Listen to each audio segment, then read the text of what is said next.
Hello बच्चों, कैसे हो आप सब। उम्मीद है आप सब बहुत अच्छे होंगे और अब आपने मेधावी की तैयारी भी स्टार्ट कर दी होगी। तो आज हम आपके लिए लाए हैं मेधावी एग्ज़ाम का एक और सैंपल पेपर जो है क्लास 4 के लिए। सब्जेक्ट है हमारा मैथ। उससे पहले हम देखते हैं कि मेधावी एग्ज़ाम का जो पेपर आएगा उसका हमें किस प्रकार से उसमें रोल नंबर वगैरह भरने होते हैं, ताकि यहाँ पे गलती कोई गुंजाइश ना रहे। तो सबसे पहले इसमें आता है रोल नंबर इन डिजिट्स, अनुक्रमांक अंकों में। तो यहाँ पे आपको जो नंबर रोल नंबर मिलेगा उसको यहाँ पे नंबर में भरना। जैसे मान लो आपका रोल नंबर 1 2 3 4, ये रोल नंबर मिल गया तो हम इसको ए से भर देंगे। उस प्रकार अगला है रोल नंबर इन वर्ड्स, अनुक्रमांक शब्दों में। तो हम इसको शब्दों में इस प्रकार लिखेंगे 1 2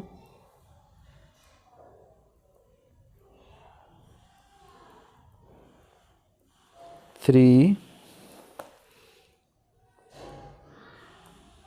4।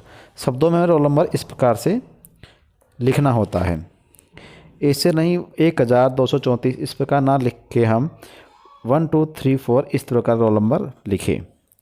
उसके बाद ये वाला जो पार्ट है इसमें स्टूडेंट को यहाँ पे कुछ भी नहीं लिखना है। ये सारा इसमें ऑलरेडी फिल आएगा और ये वाला जो है वो ब्लैंक होगा। तो ये ब्लैंक पार्ट जो है वो आपका जो पेपर चेक करने वाले टीचर होंगे वो यहाँ पे इसको भरेंगे और मार्क्स का टोटल यहाँ पे कर देंगे। इसमें कुल प्रश्न 60 होंगे जो कि 120 नंबर के होंगे। प्रश्नों का इस प्रकार से होंगे, इसमें किस सब्जेक्ट के कितने क्वेश्चन आएंगे। 2 घंटे का टाइम होगा, 60 क्वेश्चन होंगे जो कि 120 नंबर के होंगे। उसके बाद इसमें महत्वपूर्ण चीज़ ये है कि अपना उत्तर अंकित करने के लिए उचित बॉक्स में सही का निशान लगाएं। एक से अधिक बॉक्स में उत्तर अंकित करने पर अंक नहीं दिए जाएंगे। मान लो आपने एक ही क्वेश्चन में 4 ऑप्शन है और इसमें भी सही कर दिया और इसमें भी सही कर दिया तो आपका सवाल गलत हो जाएगा। केवल एक ही ऑप्शन को हमें सही करना है। उसके बाद अब हम शुरू करते हैं अपना पेपर जो होगा क्वांटिटेटिव एप्टीट्यूड। इससे पहले हम रीजनिंग के बहुत सारे पेपर्स के वीडियो आपको शेयर कर चुके हैं, वहाँ से आप रीजनिंग के वीडियो देख सकते हैं। यह है क्लास 4 का पेपर जो है सब्जेक्ट मैथ, और इसके बाद इसमें आएगा हिंदी। हम शुरू करते हैं क्लास 4 का सब्जेक्ट मैथ। पहला क्वेश्चन है संख्या 6 के प्रथम 4 गुणज। संख्या 6 के प्रथम 4 गुणजों का योगफल ज्ञात कीजिए। अब इसमें हमें करना है संख्या 6 की टेबल, उसके 6 के 4 गुणज। 6 1 जा 6, 6 2 जा 6 3 जा और 6 4 जा। ये हो गया इनका योगफल। अब इन सबको हमें जोड़ना है, तो इन सब का टोटल कितना होगा। तो हम जोड़ते हैं 6 और 2 8, 8 8 16, 16 और 4 20। हासिल बच के हमारे पास 2, तो 2 3 4 2 6। आंसर आ गया हमारा 60। 60 हमारे ऑप्शन में आंसर नंबर बी में है। तो इस प्रकार होगा कि 6 के प्रथम 4 गुणज। कभी इसमें 6 के अलावा कुछ और भी दे सकता है, 4 गुणज और 7 का 5वां गुणज। इन दोनों का जोड़ के होगा, जो कि इससे पहले वाला जो वीडियो था हमारा मैथ का उसमें इस प्रकार के सवाल आए थे। अगला क्वेश्चन होगा दी गई आकृति में कितने त्रिभुज है। आपके सामने एक आकृति दी गई है, इसमें कितने त्रिभुज है। तो सबसे पहले हम सिंपल इसमें देखते हैं कितने त्रिभुज हमें साफ साफ दिखाई देते हैं। 1 2 3 4 5 6 7 8। इसमें 8 त्रिभुज हमारे सामने बिल्कुल ही स्पष्ट दिखाई दे रहे हैं। अगला और त्रिभुज कौन सा हो सकता है। अब इसमें देखिए एक त्रिभुज यहाँ से मिलेगा हमें, एक, उसी प्रकार 2 3 और 4, 8 पहले थे, 4 हमारे पास ये हो गए। उसके बाद आगे देखते हैं, 1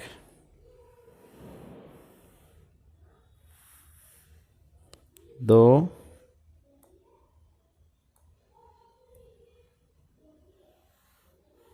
3 और 4, 4 त्रिभुज हमारे पास और मिल गए।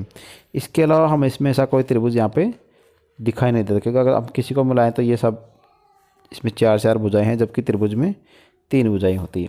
तो हम इन सबको यहाँ पे जोड़ देंगे। 8 + 4 12 + 4 16। तो यहाँ पे आंसर होगा हमारा, होगा 16। टोटल हमारे पास इसमें कितने त्रिभुज हैं? 16। आंसर नंबर ए इसका सही जवाब है। इनमें से कौन सा संख्या युग्म 5 से विभाज्य है? 5 से किस जोड़े में पूरा पूरा भाग जाता है? तो हमने इसका पहले बताया था कि ऐसी कोई भी संख्या, कोई भी नंबर जो दो या दो से अधिक अंकों का हो सकता है, तो कोई सा भी नंबर हो जिसके अंतिम अक्षर 5 या 0 हो, जिसका लास्ट का नंबर, इकाई का अंक जो है वो 5 या 0 हो। अगर इकाई के अंक में 5 या 0 आता है किसी भी नंबर में, तो समझिए उसमें 5 का पूरा पूरा भाग चला जाएगा। तो अब हम इसे में से नंबरों में से ऐसा जोड़ा देखेंगे जिसमें अंतिम अंक जो है वो 5 या 0 हो। इस चीज़ को ध्यान रखना है, तो सवाल हम बिल्कुल आसानी से कर सकते हैं कि किसी भी संख्या में अंतिम अंक 5 या 0 होगा तो उसमें 5 का पूरा पूरा भाग चला जाएगा। तो इसमें 80 और 17, 70 और 96, 35, 77, 77 और 54। अब इसमें किस संख्या में 5 या 0 में से कोई भी एक अंक लास्ट में हो सकता है? 80 और 70। तो यहीं पे इसी संख्या में अंतिम अंक 0 है, यानी 5 का पूरा पूरा भाग इसमें चला जाएगा। उसके आगे वालों का हमें देखने की ज़रूरत भी नहीं है। इसका सही जवाब होगा answer number A. Question number 4, 2 + 2 × 2 - 2, 2 + 2 × 2 - 2 का मान ज्ञात कीजिए। अब हम इस प्रकार का सवाल करना है, उसका मान ज्ञात कीजिए। तो इसके लिए हमने पिछले वाले वीडियो में बताया था कि इसमें एक नियम होता है,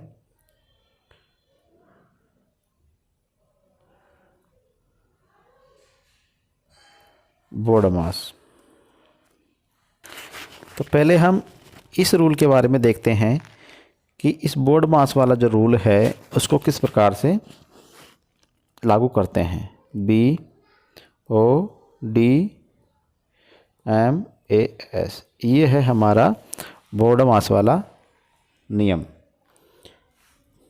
तो यहाँ पे B का मतलब है ब्रैकेट्स, जो इस प्रकार से ब्रैकेट बने होते हैं। तो सबसे पहले हम इस प्रकार के सवालों में ब्रैकेट को हल करते हैं। उसके बाद ऑर्डर ऑफ पावर, जो हमारी क्या होती है, स्क्वायर वाले सवाल होते हैं, इस प्रकार से उनको हम हल करते हैं। उसके बाद इसमें आता है भाग। डी का मतलब है डिवीज़न मीन्स भाग। उसका मतलब है, एम का मतलब मल्टीप्लिकेशन मतलब गुणा। उसके बाद है ए का मतलब है एडिशन मतलब जमा। उसके बाद एस का मतलब है सब्ट्रैक्शन मतलब घटा। तो इन दोनों की हमें अभी ज़रूरत नहीं पड़ेगी, हमें केवल इन 4 की ज़रूरत पड़ेगी। DMAS मतलब डिवीज़न, मल्टीप्लिकेशन और एडिशन तथा सब्ट्रैक्शन, हमें इन 4 की ही ज़रूरत पड़ेगी। अब हमारे पास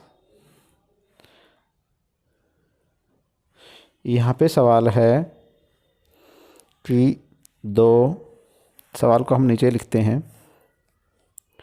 +2 गुणा 2 -2। इस प्रकार का हमारे पास सवाल है। अब हमने बोर्ड मास में से DMAS को निकाल लिया है। तो अब इस सवाल में हम कौन सा संख्या पहले हल करते हैं। तो डिवीज़न इसमें है नहीं, उसके बाद मल्टीप्लिकेशन। तो 2 × 2, इन दोनों को हम पहले गुणा करेंगे। तो यहाँ लिख देंगे 2 + 4 - 2। उसके बाद है एडिशन, मतलब जमा करना है। तो इन दोनों को हम जमा कर देंगे। 2 + 4 होगा 6 - 2। उसके बाद है सब्ट्रैक्शन, मतलब घटाना। तो हम लिख देंगे 6 - 2 = 4। तो हमारे पास इस सवाल का जो आंसर होगा वो होगा 4। इस प्रकार के सवाल में हम देख के थोड़ा कंफ्यूज हो जाते हैं, लेकिन हमें कंफ्यूज नहीं होना है। हमें इस प्रकार के जब सवाल आते हैं तो सबसे पहले भाग हल करना है, उसके बाद गुणा करना है, फिर जोड़ करना है, फिर घटाना है। अगर मान लो आपका ब्रैकेट्स वगैरह भी आते हैं और अभी 4th क्लास में आएंगे नहीं, तो हमें अभी इतने पर ही रहना है कि इस प्रकार का हम उसमें रूल लगा के अपना सवाल हल कर सकते हैं। तो इस सवाल का सही जवाब है 4। अगला सवाल है ब्रैकेट 6 गुणा 1000, ब्रैकेट बंद हो गया, प्लस 4 गुणा 10, ये ब्रैकेट बंद हो गया, प्लस 3 गुणा 1, फिर से ब्रैकेट में बंद हो गया। अब इसके लिए हमें सबसे पहले इस ब्रैकेट वाले को हल करना होता है। जो ब्रैकेट के अंदर जो संख्या है सबसे पहले हम उसे हल करेंगे। 6 की टेबल हमने बोली एक बार, 6 × 6, उसके बाद 3 0 है तो यहाँ पर हम लगा देंगे 3 0। अब ब्रैकेट हट गया और संख्या हमारी बाहर आ गई। उसके बाद प्लस यहाँ पे फिर से ब्रैकेट के अंदर है 4 गुणा 10, तो 4 की टेबल 10 बार बोलेंगे हम तो आ जाएगा हमारे पास 40। फिर प्लस उसी प्रकार फिर एक और ब्रैकेट आ गया, 3 की टेबल एक बार, 3 × 1 = 3। ये हमारा सवाल यहाँ पे इस प्रकार से बन गया है। अब हम इनको क्या करना है, हमें जोड़ना है। सबसे पहले लिख देंगे 6000, इकाई दहाई, इकाई के नीचे इकाई का अंक, दहाई के नीचे दहाई का अंक, आगे कोई भी अंक नहीं हो, कोई ज़रूरी नहीं है। उसके बाद फिर एक नंबर है तो यहाँ पे एक नंबर हमने यहाँ पे डाल दिया है। 6000, 40 और 3। अब हमें इनको क्या करना है, जोड़ना है। 0 0, 3 की 3, 0 4, 0 का 0 और 6 का 6। तो हमारा आंसर जो होगा इसका मानक रूप जो है 6043। अपने ऑप्शन में देखते हैं 6043, ऑप्शन नंबर डी में 6043 इसका सही जवाब है। अगला सवाल है हमारा, यदि एक बेंच पर 2 छात्र बैठ सकते हैं, मान लीजिए हमारी ये है बेंच, इस पे छात्र बैठते हैं 2, कितने बैठते हैं 2। कमरे में 26 बेंचें हैं, टोटल बेंचें हैं कमरे में 26। उस कमरे में कितने विद्यार्थी बैठ सकते हैं। एक बेंच पर 2 बैठते हैं, 26 बेंच पर ज़्यादा बैठेंगे, तो हमें 26 को 2 से गुणा करना है। 26 को 2 से गुणा करेंगे। अब हम गुणा करके देखते हैं। 6 दूने 12, हासिल बच गया 1, 2 दूने 4 और 1 5, यानी हमारे पास टोटल स्टूडेंट जो होंगे वो 52 विद्यार्थी बैठ सकते हैं। अब ऑप्शन में 52 हमारा कहाँ पे है, 24, 28, 52, 13, तो ये आ गया हमारा 52। हमारा सवाल इस प्रकार था, 26 गुणा 2 बराबर 52। ऑप्शन नंबर सी इसका सही जवाब है। अगला सवाल है, संजय को 5 किमी 30 मीटर की दूरी तय करनी है।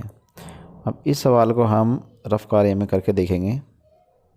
यहाँ पे उसको 5 किलोमीटर और 30 मीटर दूरी तय करनी है। पहले ही 3 किलोमीटर और 750 मीटर की यात्रा कर चुके हैं। अब वो कितनी यात्रा कर चुका, 3 किलोमीटर और 750 मीटर। तो अब उसको कितनी यात्रा और करनी है। तो टोटल उसकी यात्रा ये थी 5.30, उसमें से ये मात्रा वो कर चुका है 3.750। अब इस सवाल में हमें संख्या जब लिखेंगे तो उन चीज़ का हमें बड़ा विशेष ध्यान रखना है कि इकाई के अंक के नीचे हमें इकाई का अंक लिखना है, दहाई के अंक के नीचे हमें दहाई का अंक लिखना है। अब यहाँ पे नीचे 3 अंक है और ऊपर सिर्फ यहाँ पे 2 ही अंक है। तो इसके लिए हमें करना क्या है, 5 किलोमीटर हो गया प्लस 30 मीटर, तो पहले 0 लिखेंगे और फिर 30 लिखेंगे, ठीक है। उसके बाद 3 किलोमीटर यात्रा कर चुका, 3.750। अब इसमें से इसको हम घटा देंगे, 0 की 0 आ गई, यहाँ भी 0, यहाँ से इसने उधार लिया, यहाँ होगा 10, 10 में से 1 यहाँ गई, यहाँ होगा 13, 13 में से हमें 5 घटाना है तो कितना बच गया 8। यहाँ पे 10 में से 1 इधर चला गया, 9 बच गए, 9 में से 7 गए तो 2, पॉइंट के नीचे हम लग देंगे पॉइंट वापस, यहाँ बच गए थे 4, 4 में से 3 गए तो 1, तो आंसर हो गया हमारा 1.280। अब देखते हैं हमारे ऑप्शन में ये आंसर मिलता है या नहीं। आ गया 1.280, यानी 1 किलोमीटर और 280 मीटर, ऑप्शन नंबर ए इसका सही जवाब है। अगर हमने सवाल को सही से पढ़ लिया तो हम बड़े आसानी से इन सवालों के जवाब दे देंगे, बहुत ही आसानी से में सवाल मेधावी एग्जाम में आते हैं। 10.5 लीटर दूध और 8,705 मिलीलीटर दूध, देखो 10.5 लीटर इधर लिख देंगे हम 8,705।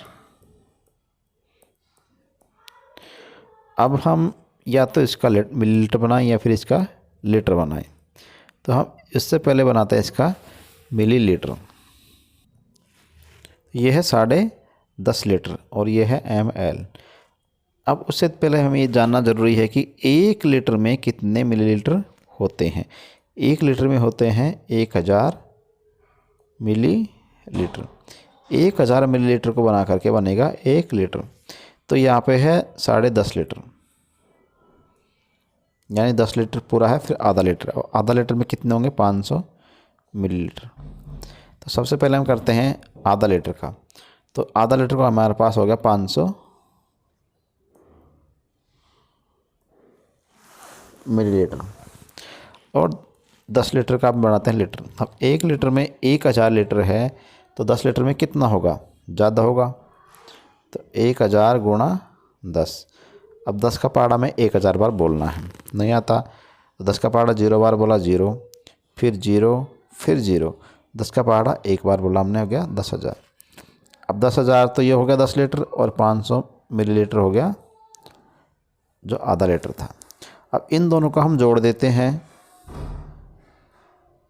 10,000 प्लस 500। 500 इकाई के नीचे इकाई, दाएँ के नीचे दाएँ, 0, 5, 5, 0,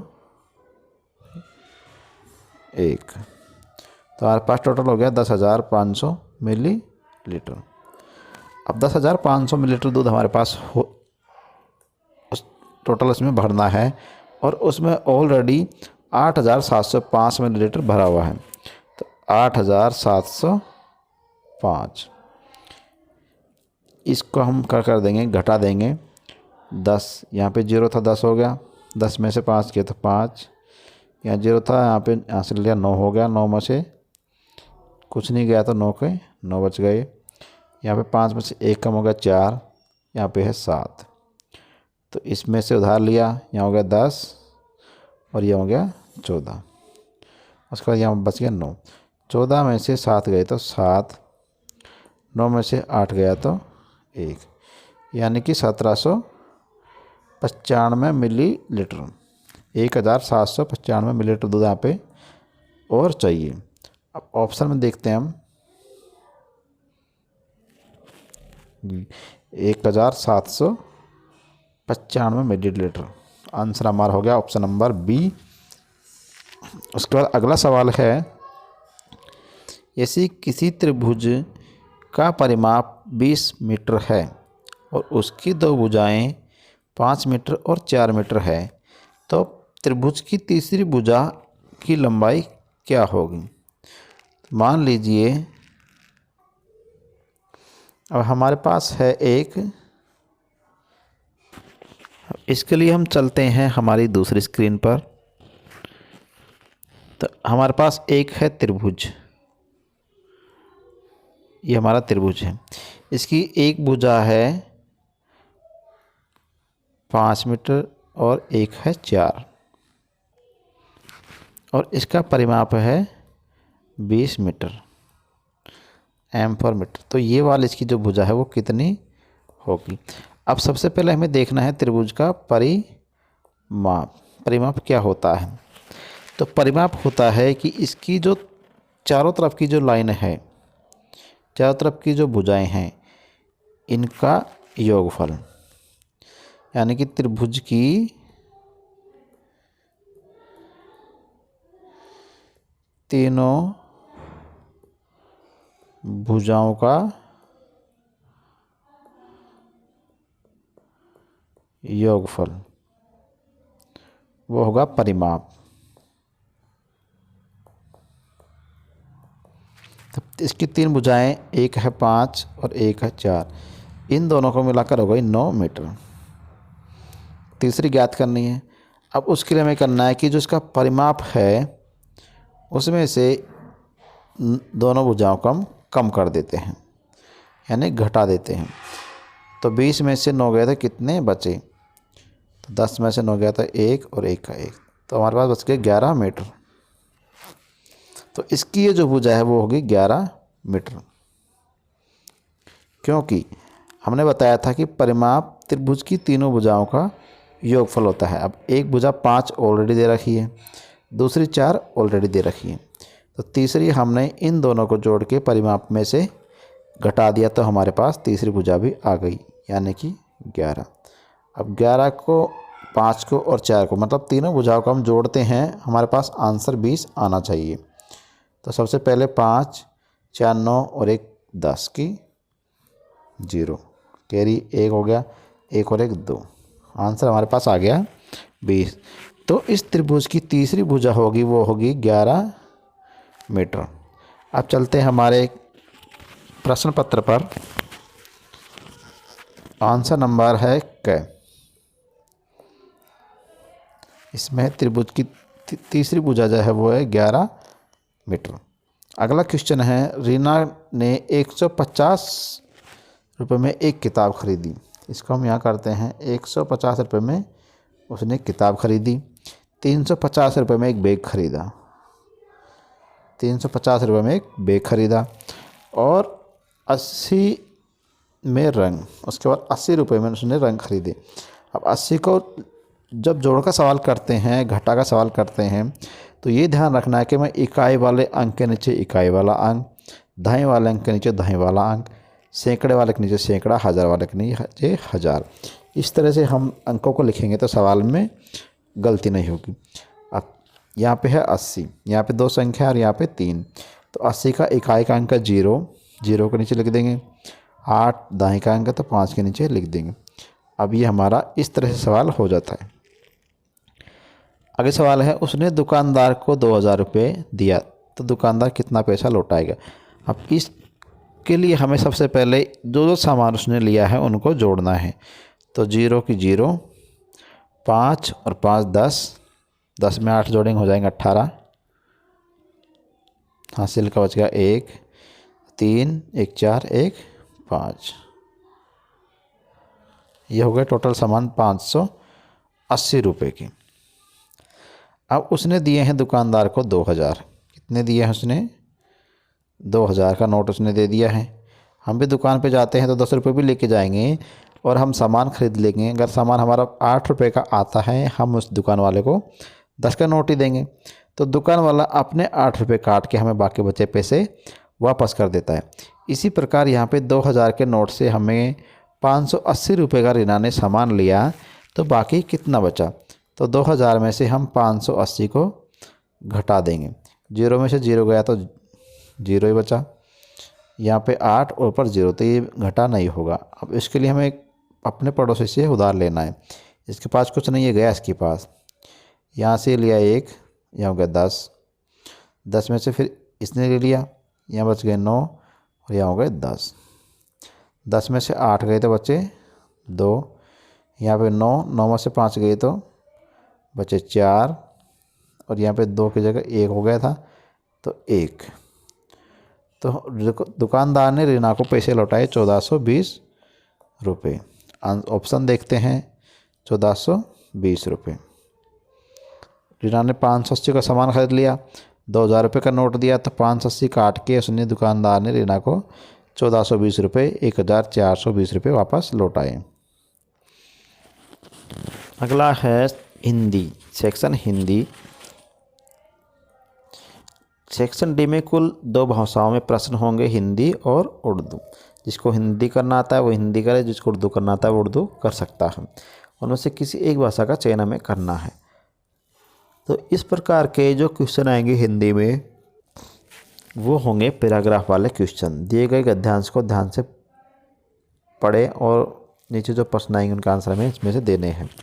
तो हम जो पैराग्राफ को पढ़ते हैं, बहुत समय पहले आदमी के पास धान नहीं था। सबसे पहले एक तालाब के बीच उसने धान का पौधा देखा। यहाँ पे वर्ड्स अंडरलाइन किए हुए हैं। जो झूम झूम कर आदमी को बुला रहा था, फिर से आ गया, पर तालाब के गहरे पानी के कारण उस तक पहुँचवाना कठिन था। आदमी सोच ही रहा था कि उसे एक चूहा दिखाई दिया। आदमी ने चूहे को बुलाकर कहा, यदि वह उसे धान की बालियां ला दे तो वह उसकी मेहनत का उचित मूल्य देगा। चूहा तैयार हो गया और वह तैरकर तालाब से धान की बालियां ले आया। अब देखते हैं इसके क्वेश्चन। पहला है बालियां का एक वचन क्या होगा। जो बालिया शब्द है वो है बहुवचन, तो बालिया शब्द का एक वचन होगा यहाँ पे बाली। यहाँ पे बड़ी की मात्रा लगेगी। अगला क्वेश्चन है क्वेश्चन नंबर 2। आदमी को झूम झूम कर कौन बुला रहा था। तो आदमी को झूम झूम कर चावल बुला रहे थे, धान का पौधा बुला रहा था। चूहा तालाब में जाने को क्यों तैयार हो गया। चूहा तैयार क्यों हो गया, उसे उसने तैरना आता था नहीं, क्योंकि उसे उसकी मेहनत का उचित मूल्य मिल रहा था। बिल्कुल। धान का समानार्थी शब्द गेहूँ, बाजरा, धन, चावल। धान का समानार्थी शब्द क्या है, तो इसका समानार्थी शब्द है चावल। गद्यांश में रेखांकित शब्द क्या है। तो गद्यांश में रेखांकित शब्द आए थे हमारे पास चावल, आदमी, ये हमारे गद्यांश में रेखांकित शब्द आए थे। और एक और रह गया इसमें चूहा। तो ये शब्द क्या है, संज्ञा, सर्वनाम, क्रिया, विशेषण। तो ये सारे के सारे जो शब्द है वो है संज्ञा। संज्ञा का मतलब किसी व्यक्ति, वस्तु या पैलेस, उसके नाम को हम कहते हैं संज्ञा। तो ये था हमारा आज का हिंदी वाला क्वेश्चन पेपर। इस पेपर का PDF का लिंक भी हमारे इसी वीडियो के डिस्क्रिप्शन में आपको मिलेगा, उस लिंक से डाउनलोड कर सकते हैं। मिलते हैं अगले वीडियो में, तब तक के लिए नमस्कार, धन्यवाद।